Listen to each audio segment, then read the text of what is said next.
Now, Irish charmers Westlife have been making hearts melt and pop fans scream since their first single was released back in 1999. And over 25 years later, the band are ageing like a fine wine. Here's what happened when we sent our Christine along to catch up with them. I can't tell you how exciting it is to see you all back again on a sofa. 25 years of Westlife. You're the same age as Loose Women, you know that. Are we? No yeah. way. We started at the same time. We've really made it now. Well, I think that's a big show. We must have been in school together with Loose Women. Yeah, exactly. So yes, our careers have all gone sort of in line with one another. But it does feel like just a celebration, really. I think this album and indeed the whole tour. You must really feel that way. We do, absolutely. I think.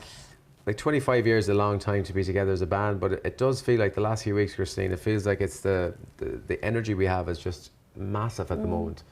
Playing the Royal Albert Hall the other night for the first time, hearing those songs with the orchestra and the choir and our kids there in tuxedos and our wives, and it's a massive celebration of something that we're very, I suppose, honoured to be part of. Yeah. And it's great. And you know, the new tour, the world tour next year, it's going to be a special time for us as a band. And your children are able to come along and for the first time properly really value what you do. My 8-year-old, I think, kind of, not that he didn't, like, he got it for the first time, you know, seeing all the people singing the songs, seeing it all kind of going off. I think it really kind of shook him into what it all was, and like, you know, they're both, the two younger ones are both looking up at me going, wow, what is this? Like, this is incredible. And then my 13-year-old is just so inspired by it all.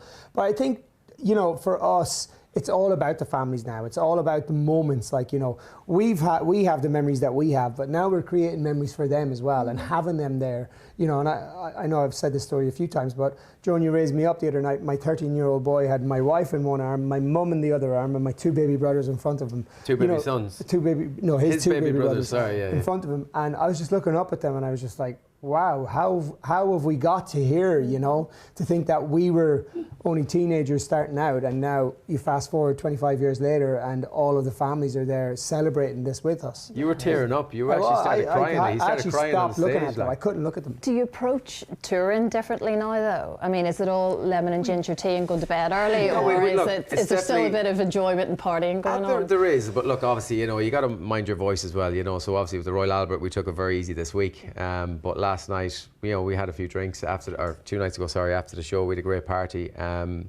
But yeah, I think we, as well with the kids now, when we go on tour, Christine, for like the next, let's say, this tour will be a 2-year tour. So we'll do like a year of touring, but it'll take us 2 years because we want to be at home with our families too. We've all got young kids, like Kian said. My daughter's 20, she's going to college. You know, there's things you need to be at home for. I remember her being born. That's incredible. There you go. Oh my gosh. So yeah, you absolutely would have been like the 2nd or 3rd tour. So it's very important that we're still dads, and that's still very important to us. But we love to celebrate the occasions. The other night, like, Niall Horan came down. All our kids were like, "Oh my God, Dad, that's so cool!" Like, and he was so nice to them. But Ed Sheeran's writing songs for us.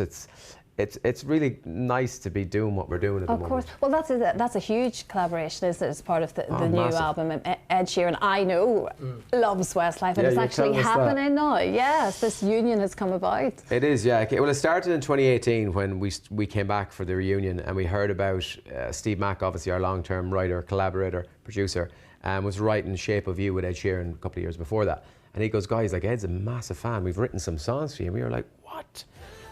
So "Hello My Love" was obviously one of those songs, a huge hit for us.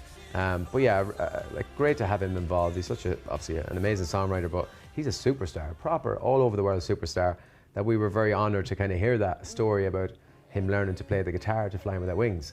Like, that kind of stuff is mad, you know. But isn't it lovely? It just feels that you still enjoy those little moments. They're still appreciated. You know, a lot of those things can just wash over you when you've been doing it for all of these years, but you don't. You still love it in the way that you did. I think there's a part of maturity that really adds to it. Like, we have the best fun. We have, you know, we know what kind of annoys each other. We can kind of push those buttons and try and stay away from all those things.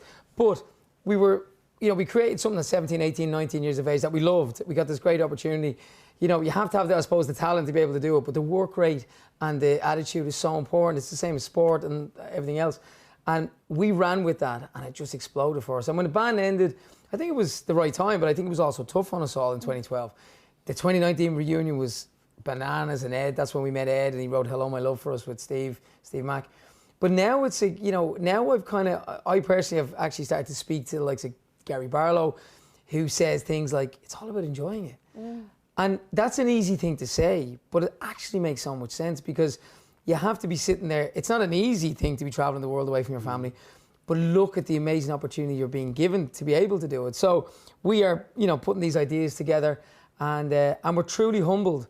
When we put Dublin on and Belfast on sale last week, we're on 20 shows in 2 cities that are 2 hours apart. Oh, I was just going to say that, because that was incredible. And it's got to slightly pull at the heartstrings more. We talk about Madison Square Garden or the Royal Albert Hall, but to go back to Ireland to play, it's got to be something special there. We launched it, Christine, There's 5 nights in Belfast. We started with 3 in Belfast, it went to 4, and now it's on 7. Right. Oh, it's 7 Yeah, it's gone to 7 now. Right, okay. So, and we launched this, and we didn't really know, okay, the band has done very well, but you're like, 25 years of touring, we haven't been in the market for 3-4 years, and then we announced Dublin, and then of course Belfast, just bananas. And that's obviously before we announced the tours over here and in Europe as well.